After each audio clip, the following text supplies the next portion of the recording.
Jadi dia merasa tenang, aku udah punya dunia, maka akhiratku nomor 2. Nah, seperti itu. Assalamualaikum warahmatullahi wabarakatuh. Kembali lagi sahabat-sahabat Nai Moyazara pada channel Nai Moyazara yang tetap konsisten dengan kitab Taisirul Kholaq. Sebelum kami melanjutkan video ini, bagi teman-teman atau sahabat-sahabat yang baru singgah, baru datang dan mampir, jangan lupa untuk subscribe, like, komen, dan share ke channel kami. Atau yang sudah like, komen, subscribe, dan share, jangan lupa untuk tekan tombol lonceng di bawah ini. Sahabat-sahabat channel Nai Moyazara, kali ini dalam pertemuan ini akan saya sampaikan tentang gurur atau bab tertipu. Huwa sukunun nafsi ila ma yuafiku al-hawa ila akhirih. Gurur itu tenangnya hati pada sesuatu yang sesuai dengan hawa nafsu dan watak yang condong pada hawa nafsu. Disebabkan serupanya sifat syaitan. Nah, jadi gurur itu kan tertipu. Kita dalam keadaan tertipu, tenangnya suatu hati ketika bahwa sesungguhnya itu adalah menunjukkan kecondongnya hawa nafsu. Itu sudah tahu salah, tapi kita masih tenang. Nah, itu dalam kita, maksudnya itu kita dalam keadaan tertipu. Kita tidak tahu dalam tipunya syaitan. Nah, gurur itu ada 2. Yang pertama, tertipunya ahli kufur, yaitu orang-orang yang membeli kehidupan dunia dengan akhirat. Jadi dia merasa tenang telah memilih dunia, padahal dunia itu hawa nafsu. Nah, seperti itu teman-teman. Selanjutnya, sahabat-sahabat Nai Moyazara, di antara mereka yaitu orang yang tenang pada dunia dan keindahannya. Jadi dia merasa nyaman dengan dunia, dengan serupa apapun yang ada di dalam dunia ini yang baru, yang mungkin menarik, gemerlap, dia merasa tenang. Padahal itu dia dalam keadaan gurur atau tertipu. Hatinya tenang dalam suatu musibah kesalahan, yaitu condongnya pada hawa nafsu. Dan mengingkari adanya hari ba'ats, yaitu kebangkitan manusia di akhirat. Jadi dia merasa kalau setelah meninggal di dunia, ya dia tidak akan kenapa-napa. Maka dari itu, gurur yang pertama itu ditunjukkan untuk tertipunya ahli kufur, karena tidak meyakini adanya hari ba'ats atau kebangkitan. Di antara mereka yaitu orang yang tertipu dengan kedudukan dunia.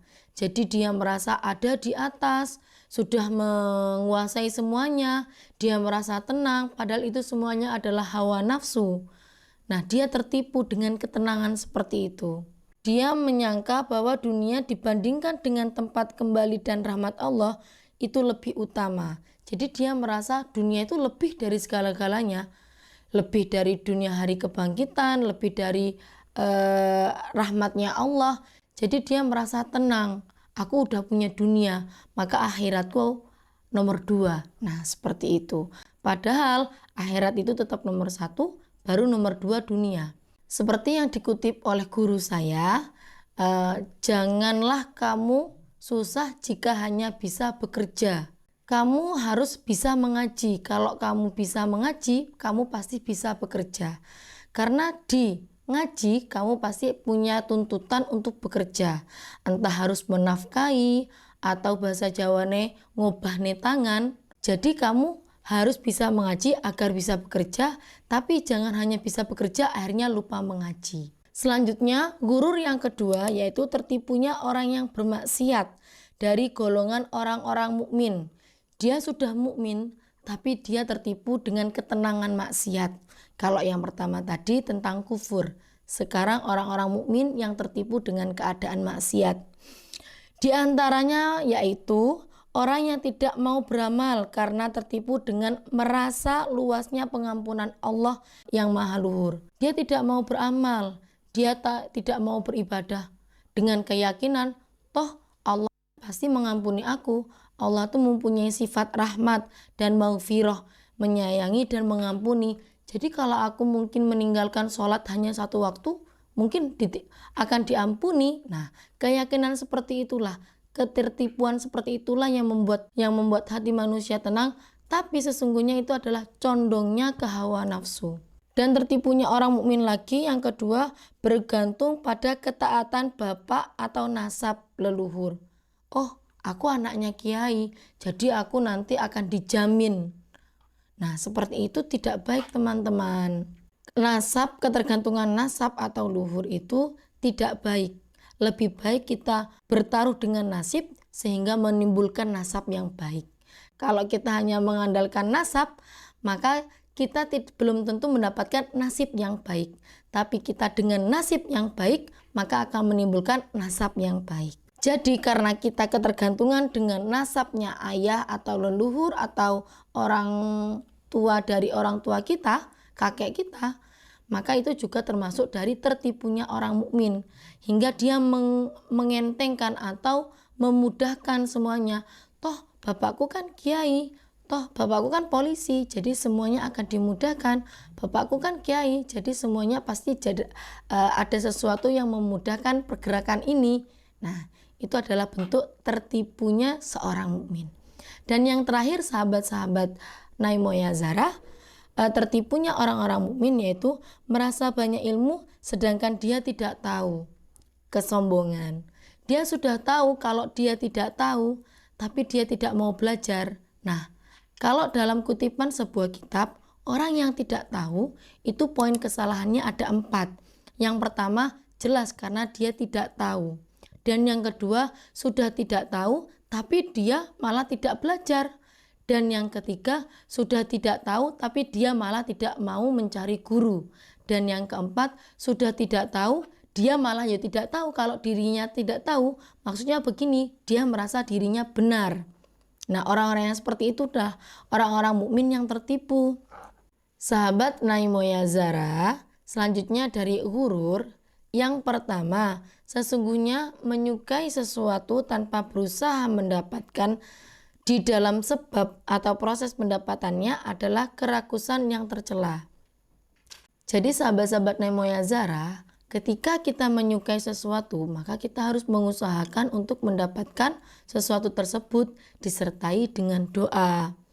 Ketika kita mau berdoa dan usaha, itu mendapatkan poin yang baik. Tapi ketika kita hanya berdoa saja tanpa usaha, maka itu bohong. Karena semuanya harus usaha. Harus dilakukan dengan pergerakan, kegiatan, aktivitas. Tapi kalau kita hanya usaha saja tanpa doa, maka itu sombong. Karena semua itu pasti dengan takdir Allah. Dan kita harus memohon pada Tuhan kita. Bagaimana ke depannya kita harus memohonkan rezeki kita, kehidupan kita selanjutnya. Maka kalau ada orang yang hanya usaha saja tanpa doa, maka dikategorikan dengan orang yang sombong. Kedua, firman Allah yang maha luhur, Bismillahirrahmanirrahim. Wakhshaw yaumal la yajzi walidun an waladihi wala mauludun huwa jazin an waladihi syai'an. Yang artinya, dan takutilah suatu hari yang pada hari itu seseorang bapak tidak dapat menolong anaknya dan seseorang anak tidak dapat pula menolong bapaknya sedikit pun. Surat Luqman ayat 33. Kita kalau mau menyukai sesuatu maka usahakanlah dan disertai dengan doa. Doa juga dengan usaha. Selanjutnya yang ketiga, sesungguhnya ilmu tanpa diamalkan seperti pohon tanpa buah, tidak ada kemanfaatannya. Maka jika kalian mempunyai ilmu, sebarkanlah walaupun hanya 1 huruf kemanfaatannya. Sedikit pun jika itu bermanfaat bagi orang lain, maka itu akan merubah kehidupan mereka karena sudah dibukakan ilmunya sehingga dia lebih tahu dari sebelumnya. Maka dari itu, bagi orang-orang yang memiliki ilmu, tetap harus menyumbangkan ilmunya. Karena kalau kalian memiliki ilmu, tapi tidak disumbangkan, tidak dibagi terhadap orang-orang yang kalian sayangi, kalian cintai dan orang-orang sekitar kalian, maka sama halnya kalian seperti pohon tanpa buah, tidak ada manfaatnya. Sahabat-sahabat Naimoya Zara, setelah kami kutip di atas itu, di antara mereka yaitu orang yang tertipu karena banyak ibadahnya. Dia merasa, oh aku udah banyak ibadahnya, pasti nanti akan dijanjikan surga. Aku pasti dalam posisi aman. Ayah aku kan seorang kiai, pasti sudah didoakan. Kalau aku pasti dijaminkan masuk surga. Bahwasanya hal seperti itu, perasaan seperti itu adalah perasaan yang menghilangkan keikhlasan, juga melenyapkan pahala amal-amalnya. Jadi menjadi zong karena kesombongannya, ikhlasnya hilang, karena mengutip semua pahala-pahala yang sudah disebutkan, terus mengutip pahala-pahala orang tuanya. Kan ayahku sudah sholat 5 waktu, jadi aku cukup 4 waktu saja. Tidak seperti itu. Ibadah itu individual dan itu antara Sang Pencipta dan hambanya. Maka dari itu untuk ibadah kalian percayakan pada Tuhan kalian dan jangan sebut-sebutkan bagaimana ibadah kalian karena akan mengubah keikhlasan itu dan melenyapkan pahala-pahalanya. Di antara mereka juga yaitu orang yang tertipu oleh banyak harta. Dia menyangka bahwa demikian itu dapat mengungguli orang lain. Mereka merasa, oh aku banyak hartanya, pasti aku lebih unggul di antara yang lain. Oh aku banyak uangnya, banyak sawahnya, banyak asetnya, maka aku lebih unggul daripada yang lain. Nah, itu adalah sifat tertipu oleh dunia, gurut dunia, tertipu oleh dunia sehingga dia merasa sombong. Tadi sudah disebutkan gurur itu adalah sifat tenangnya hati karena condongnya ke hawa nafsu dan itu serupa dengan hasutnya syaitan. Dan hal yang menjadikan cacat sifat gurur adalah sesungguhnya gurur dapat melahirkan sifat sombong yang sudah saya kutip di atas, yang mana telah dijelaskan bahwa sifat sombong dapat mencegah pemiliknya untuk memasuki surga. Bagi orang yang memiliki sifat sombong, maka dia akan tercegah masuk surga. Na'udzubillah min dzalik, teman-teman sekalian. Baik sahabat Naimoya Zara, dalam kutipan kitab Taisirul Kholaq bab gurur mungkin cukup sampai sekian dulu ya teman-teman. Mungkin ada kritikan, saran, atau mungkin kalian ada request, silakan tinggalkan komen di kolom komentar bawah ini.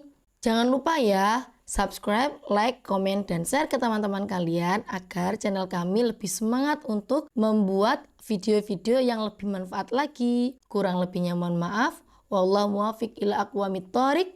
Assalamualaikum warahmatullahi wabarakatuh.